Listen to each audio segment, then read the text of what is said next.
Hi guys, I welcome you all to SP Media TV.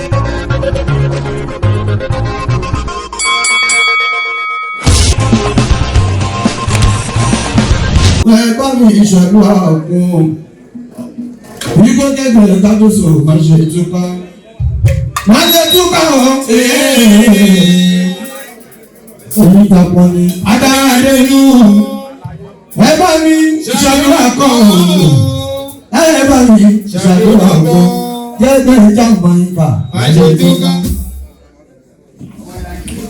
Adaradenu Janaka, Kuriuba. Mutuwa ẹ̀dá kò ní ṣàṣà láti kí wọ́n tó ṣeré.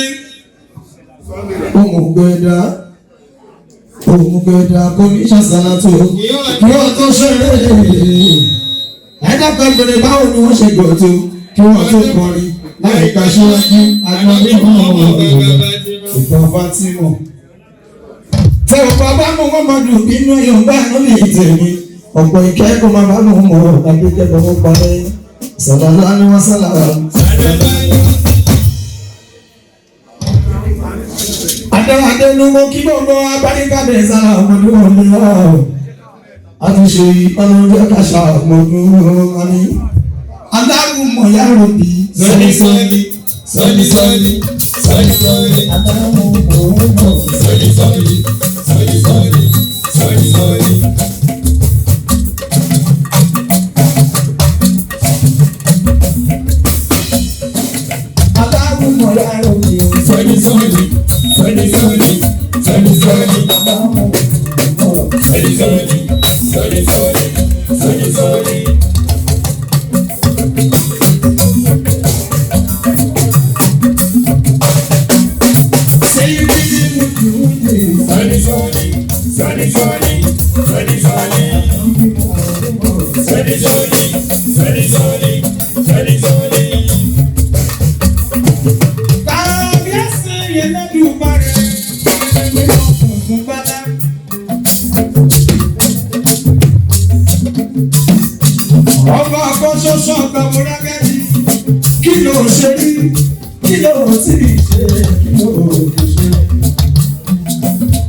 Fuji pẹ̀lú kájọsọ tó jẹ mọ́ ọmọ ogun.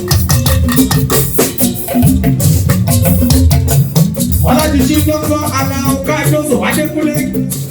Ọgbọ́n kìkìrì gidi tó kẹ́gbẹ̀rún ẹlẹ́sọ̀ ìgbì tọ́lẹ̀ ìṣòro ìgbàlọ́wọ́. Aláwọ̀ mọ̀ àrùn pẹ̀lú sẹ́ni.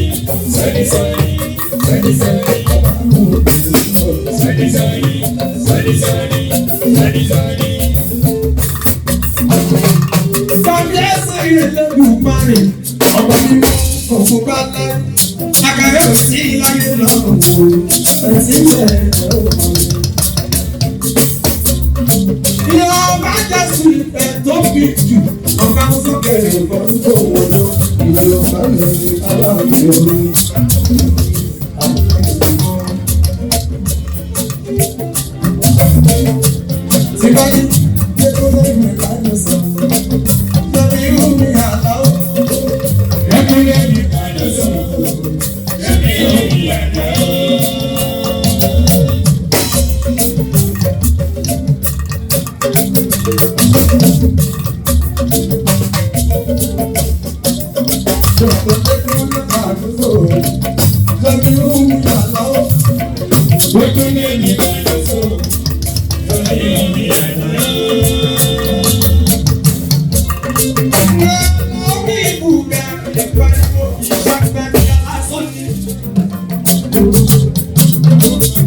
sọ̀rọ̀ àwọ̀jọ́. Akọ́lẹ̀ mi fojú yọ̀ nínú. Alẹ́ ọkọ mi lè mú. Ó kọ́ mi lóhùn ọ̀hún.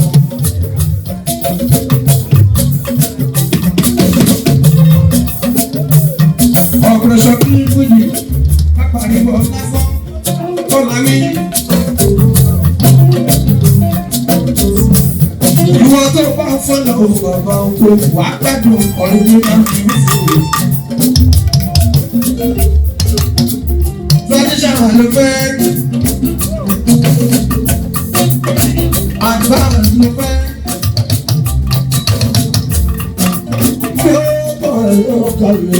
Nínú ìṣòro àlọ́ ṣẹ́bi omi àlọ́ Adekunle mi lọ́dọ̀ sí ṣẹ́bi omi àlọ́.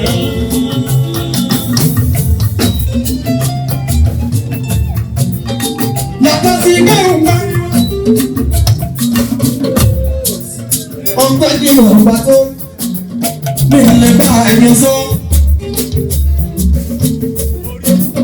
Mo ti ń jọmọ ọmọ mo ti pẹ́ púpọ̀ kí jọmọ mo ti pẹ́ díẹ̀.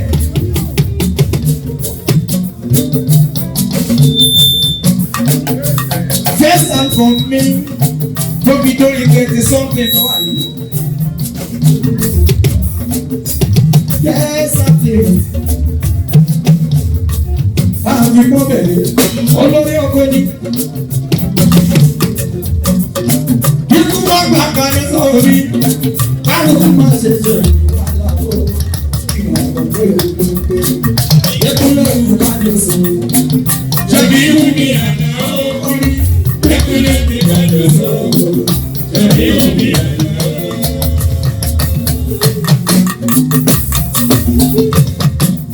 Sábà ó bàbá ẹni pọ̀ kí sọ̀rọ̀ àpò sí ó. Ìkan tó máa wúlò fún ẹ, Alao wá fi sọ̀rọ̀ fún ẹ.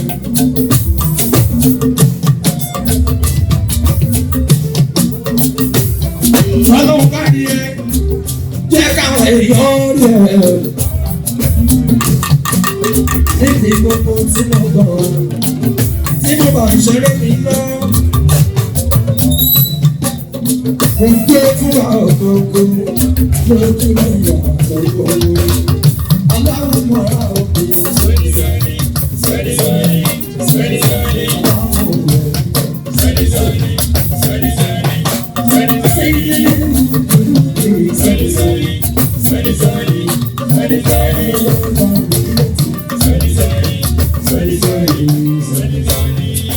Oya sọ pé jayé orí ẹ, jayé orí ẹ, jayé orí ẹ.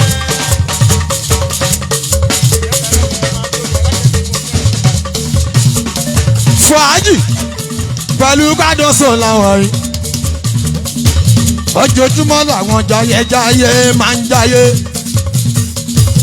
Ṣùgbọ́n lágbọ́n tí mo wà lónìí, wò mí lágbọ́n tí mo wà lónìí. Lọ́dọ̀kúnlé kàdóso. Ẹni bá ti gbórí wọ bí a ṣe fàájì o. Ẹni bá ti gbórí wọ bí gbàbẹ́ a ṣe fàájì o. Torí èyí làpè yìí wá bí fún Katsina tí Adéjọ́njọ. Nítorí èyí ẹlẹ́. Nítorí èyí làpè yìí wá fún kẹwàá ṣe fàájì ìṣòtìrì. Jayé orí ẹ, jayé orí ẹ. Jayé orí ẹ, jayé orí ẹ, jayé orí ẹ. Babalájẹ Lákẹ́sì JP Olúgbẹ̀ngà Gòbúmi. Wọ́n kọ́ mọ súnra tún èèyàn kọ́ mọ sílé èèyàn tún ní. Kó bá mi kí Àṣàkẹ́ American returning Àṣàkẹ́ èèyàn ní ẹkú palẹ̀ wọn. Sweet sisters tó ń bọ̀ lọ́nà wà tó dé. Oníkọ́lá ọkọ̀ yóò kú o. Oníkọ́lá ọkọ̀ yóò kú o. Tọ́lá wá fún fàájì o. Lọ́dọ̀kúnlé kàdóso. olórin oko tó kó gbogbo àsòdì lábẹ́ òkúta wọ́n fẹ́ fọlọ́gbò ẹkùn o ẹ̀jọ̀ ẹni bá mọ ojú wọn kó sọ fún wọn ẹ má pọrin wọn. wọ́n fẹ́ fọlọ́gbò ẹkùn wọn àwọn wọlé fi wẹ́kúnlé náà generation àkọ́kọ́ nínú Fuji l'Adekunle jẹ́ o ẹ má jiyàn sí wọn. Evidence ó pọ̀ nílẹ̀ o evidence Kasinati ó pọ̀ nílẹ̀ yapa gan. ókè jẹ̀gbẹ́ ẹ̀dẹ́bẹ̀ ìwọ kọ lọ sórí YouTube kọ lọ search Kasinati sugar kí ni mo wí lọ search Kasinati sugar ó gbóná fẹ̀lifẹ̀li lọ́wọ́ wàá rọ̀hún tọ́hún wàá ń bẹ̀ o nǹkan tó fẹ́ gbọ́ yẹn tó fẹ́ mọ̀ yẹn wàá rọ̀hún tọ́hún wàá ń bẹ̀ o gbogbo bó ṣe jẹ́ nínú generation tàkọ́kọ́ l'Adekunle Kàdọ́sọ̀mí jẹ́ tabaka látọrin #1 Barusati tọ́jọ́ olórin oko wa tá ò bá ti dórí Alao ẹ má ṣe dànù dúró rárá tẹ́ bá jiyàn sí ẹgbẹ́ náà tẹ́ bá jiyàn sí ókè ẹ jẹ́ ká ṣe calculation ẹ̀ka yẹn gbọ́n bàbá tẹ́ bá ní kò sí nínú generation àkọ́kọ́ fúnra yín ó yẹ ẹ wá fi hàn mí mo rí ẹ wá fi hàn mí ibi tó máa tọ̀ sí generation wọn kọ́ lọ tọ̀ sí o nínú tọ̀kọ́kọ́ lóde ó ti dé tipẹ́tipẹ́ kọ́tọ́ di ìkọ́jọyọ̀ ọ̀túnba táyé ṣe Alao ti wà ti pẹ́ o kálàwọ́ tó kọ ojúmọ́ re ó ti wà ti pẹ́ o ni mo ṣe sọ pé oníkọ́lá ọkọ̀ yóò kú o wọ́n bá folúgbò ẹ̀kún o tí wọ́n bá fi ṣeré màlẹ́ ó kú o èmi gangan tún àìsí ọ̀gá second in command nínú Fuji lóògùn state lẹ́yìn bàbá èmi tí mo ti gbórin sí ikùn o mo fi kẹ́rù kun ó tún wá dà lẹ́kún mo fi kẹ́rù kun ó tún wá dà lẹ́kún mo fi kẹ́rù kun ó tún wá dà lẹ́kún mo fi kẹ́rù kun ó tún wá dà lẹ́kún mo fi kẹ́rù kun ó tún wá dà lẹ́kún mo fi kẹ́rù kun ó tún wá. Sẹ́lí ni mo gbédé mo ti dé bíṣẹ̀ tí gbọ́n sẹ́lí. Sẹ́lí ni mo gbédé mo ti dé bíṣẹ̀ tí gbọ́n sẹ́lí.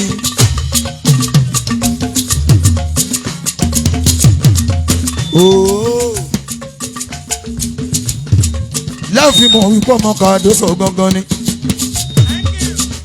Wọ́n lè béèrè lọ́wọ́ ẹ pé kí ló fi ṣẹ̀rí ọ̀rọ̀ yẹn gan-an. Sọ fún wọn kó mọ àyínéke ó tún mọ àyíné padà bẹ̀rẹ̀ bá dèrè ìbílẹ̀ Alao ló lè ṣe o. Tágbó bá wá pọ̀ bí rẹ́rẹ́ bí kíni tágbó bá pọ̀ bí rẹ́rẹ́ Alao ti kọ́ bí mẹ́ta ọ̀gá máa ń ṣe bí mẹ́ta tí kò ní ìdí kan lọ́wọ́ gbogbo ẹ̀ ló ti ní àkókò eléré ìrọ̀lẹ́ kò ní gbọ̀sán ọlọ́sàn ò ní gbòwúrọ̀ olówúrọ̀ ò ní gbà yálẹ̀ ta ó ti pé bí mẹ́rin. orin tí wọ́n orin tí cost orin tí gbówó lórí orin Alao kọjá bẹ́ẹ̀ bẹ́rẹ̀ bá dẹ̀rẹ̀ mùsùlùmí ọ̀bọ̀dẹ̀rẹ̀ kírísítẹ́nì o akọ́ṣẹ́mọṣẹ́ Adaradenu jọ mú wọn dá Adekunle. Bígì kí lè fẹ́ akọ ta ò lè mú kí lè fẹ́ akọ ta ò lè mú kí lè fẹ́ alo ta ò lè lù kí lè fẹ́ alo ta ò lè lù kí lè fẹ́ aṣọ ta ò forí sọ kí lè fẹ́ aṣọ ta ò forí sọ. Ṣebí kakọrin arìnrìn sí.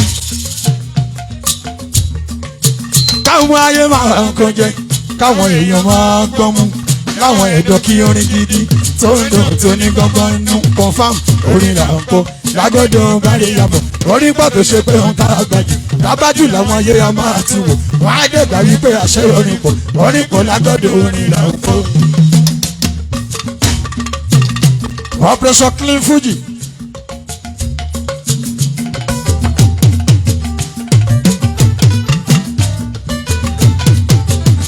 Ọlọ́ni sábàbí tàbídọ́bí bàbá oko kádọ́sọ̀ mi àwọn alákí.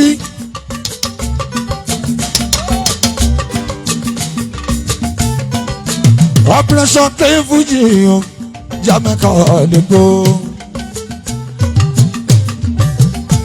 nínú lẹ́mbí Emperor Alamuwa Adekunle Ayọ̀débẹ̀ndẹ̀ tímọ́tímọ́ Adébẹ̀ndẹ̀ wò ṣe. Alao kì í pariwo lásán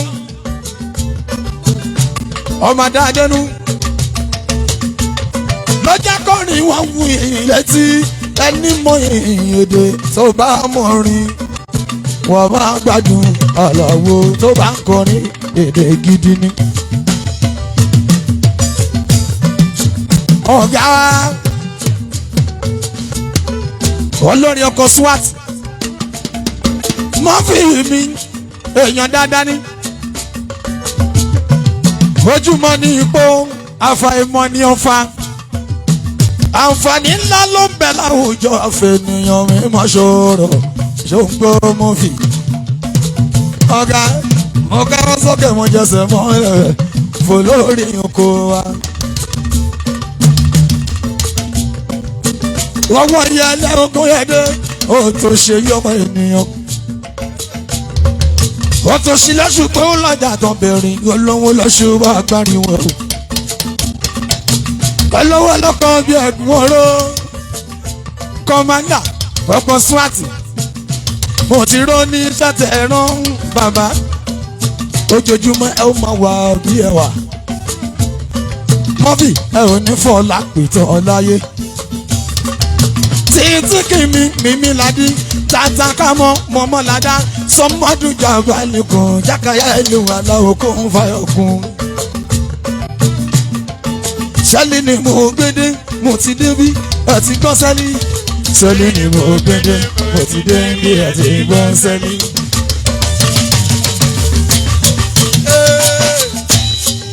Fàájì nínú ilé pẹ̀lú kádọ́sọ̀ wọ́n lórin oko wa.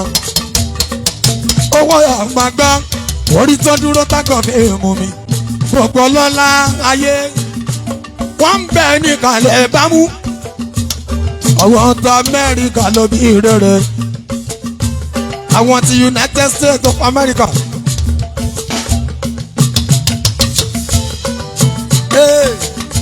àwọn ti United Kingdom bẹ nínú ilé àwọn ti France àwọn yẹn ò lókọ̀. Àwọn tí Canada ti gbórí wọlé nítorí ìtani nítorí ọ̀gá mi Alao kájọ́sọ ọmọdé Adekunle Shefiu rẹ o. Adekunle màrè ọmọ ẹlòmíì kan Shefiu rẹ o. Adekunle màrè ọmọ ẹlòmíì kan. Ààrẹ kípa ṣẹ́yìn tẹ́lẹ̀ fìlú pariwo. Ṣáà kò mọ̀ pé ìgbà mo wà ẹ̀gbá Jímọ́dù ẹ̀rí tó gbọ́n lọ́mọ sílẹ̀kùn pálẹ̀kùndé. Ṣáà kò mọ̀lẹ́ bàbá mi ni ẹgbá mi rè lu ìgbórè. Ìgbà tó bí Shefiu ló bá Adaradenu. Shefiu rè o Adekunle màrè ọmọ ẹlòmíì kan Shefiu rè o. Adekunle màrè ọmọ ẹlòmíì kan. Bí Mùsùlùmí máa wí wọn pé ẹ má gbíṣú. Emperor Alamu bọ́ọ̀lì gbàgbọ́ máa wí wọn pé ẹ má ṣàgbẹ̀. Ẹni sọ̀rọ̀ àgbẹ̀ àjìyàn kókò àjìyàn ṣu àṣẹnù kan bọ́tà. Bẹ́ẹ̀ni kò lọ́wọ́ kókò jẹ́jẹ́jẹ́jẹ́ máa lọ fọ́mọ́ ọkùnrin máa lọ wúṣọ jẹ́ máa ṣẹnù kan bọ́tà. Adekunle bàbá bẹ́ẹ̀ni kò lọ́wọ́ sóyòyò jẹ́jẹ́jẹ́jẹ́ máa lọ fọ́mọ́ ọkọ̀ àbọ̀ mú gẹ̀lẹ́tẹ̀. ayáyáre mo mọ̀ nkò mọ̀ ká má rojú korokoro Adekunle má re ọmọ ẹni omi kò Shefiu re o Adekunle má re ọmọ ẹni omi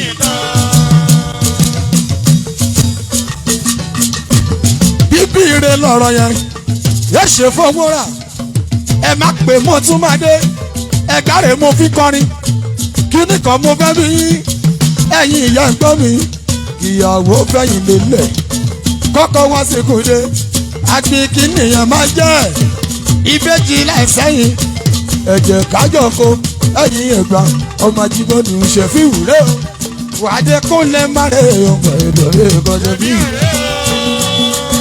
Emperor Adekunle má take it tí n bá ti rí sa Emperor lórí stage mi o ó fẹ́ náwó nìyẹn o ó fẹ́ náwó nìyẹn o ó fẹ́ náwó nìyẹn o. tí n bá ti rí sa Emperor lórí stage mi o ó fẹ́ náwó nìyẹn o ó fẹ́ náwó nìyẹn o. tó bá ti dé èèyàn 200 lẹ́ńdẹ́ tó bá ti dé èèyàn 200 mo ṣe adé pé gbà. Adébẹ̀dẹ̀ o èèyàn bá tún wí bábí kí Alao Emperor mi Adégbóyè dá ó ti pọ̀ ohun tó bẹ́ nílẹ̀ yìí pọ̀ rọ́pọ̀.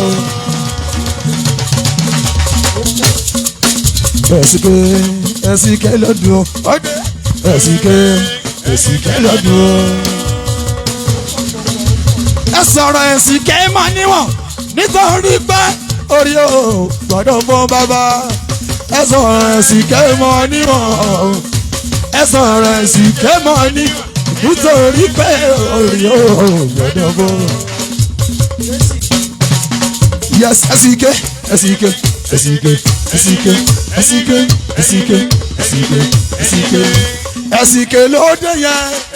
ló dé yẹn 1 2 3.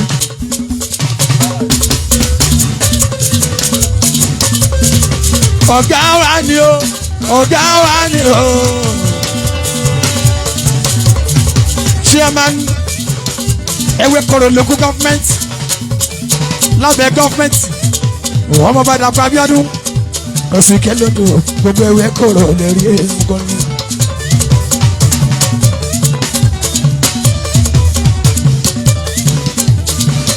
Ẹgbẹ́ lọ́wọ́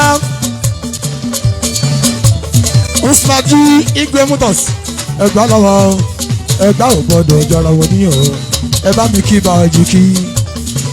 Bàjí kí nìyẹn tó bá ti jí ẹ jẹ́ ká kí Bàjí kí nìyẹn tó bá ti jí ẹ jẹ́ ká kí.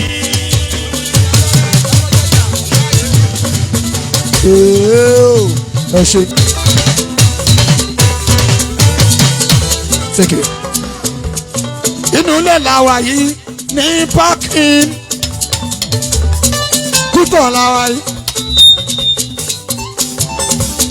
Ṣebí gbogbo yín láti gbọ́ ìpolówó tó fi dẹni. Mo dénú lẹ́yìn lẹ́kún gbám. Ó ti pọ̀jù, ó ti fàyà o. Alao kéré nínú ayé, ṣọ́wá kéré ni. Tó o bá rí sójú rí, wá ti gbóhùn ẹ̀rí náà. Tó bá jẹ́ ni tó kì í gbọ́ Fuji, wá ti gbórúkọ yẹn rí. Ó máa ń ládùn létí ẹ gan. Kọ̀sìnàtìyé Adéjọjọ́ mi. Àbẹ̀fẹ́ Gbẹ̀ngà Jẹ́gbẹ́ tí èlé ló jẹ́ ká mọ́ra wa. Gbẹ̀ngà Adébóyè ló jẹ́ ká mọ́ra wa. Ní area guest house ní Yáòsì. Ní gbogbo ọjọ́ mẹ́jọ tó máa ń ṣe program la máa ń ríra wa. Wọ́n mi amúlùmọ́lá ọ̀hún kò sí lérè wa Adaradenu kò jẹ́ ti ká kọrin àwa ń pèdè Adaradenu ẹyẹ bí òkè ìṣòwò ni oríṣà tó ṣẹ́yìn ogun kò sí lágbẹ̀dẹ̀ Adaradenu nínú omi kò sí lókun nínú odò kò sí lọ́sà Adaradenu ṣùgbọ́n Olúwa ló ṣe wà láṣíwájú. Ṣègbówó Olúwa ló ṣe wà láṣíwájú ọ̀wọ́ kọ́ ọba lókè ni. ṣègbè mi ni Jamiu Jamaica jẹ́jẹ́ Adaradenu ẹ̀yọ́nú olórin àgbáyé. Prọfọlọ́lá kí bámbà ẹ wo mi Adaradenu lórúkọ tèmi ń jẹ́ Jamaica náà pè mí jẹ́jẹ́ ọmọ bàbá oko lórí nẹ́ẹ̀tì Adaradenu sẹ́ni Fuji lórí audio mark ẹ máa bá ń bẹ̀ lórí YouTube ẹ máa bá ń bẹ̀. Gbogbo wa ká máa bí happy wọ́n ní ká ṣe fàájì ládàá Shefiu Alao Adekunle mi ká ló ń sùn. Lomi ọ̀ Denu ni mi ẹ pè mí o ẹ pè mí máa jẹ́ èmi ní Jamaica orin gangan tí bá mi pàdé ọ̀rọ̀ wáyọ̀ ló máa já sí. ẹ ṣayé ṣe mọ ẹ ṣe ṣayé Olúwa ló mọ ọ̀la ire nílẹ̀ tó bá mọ́ èmi ti ríre gbà lónìí mo tún máa ríre gbà lọ́la àti lọ́jọ́ ayé gbogbo. Adaradenu Jamaica ó lágbára lẹ́ẹ̀kan sí lórúkọ Alhaji Shefiu Alao Adekunle agbára orin à ń kí gbogbo ẹ̀yin àlejò apáta gbogbo ẹ̀yin tẹ́ fìfẹ́ hàn pé bó ti wù kí ìlú le tó sẹ́ẹ̀ kò ní lé mímì àti yín.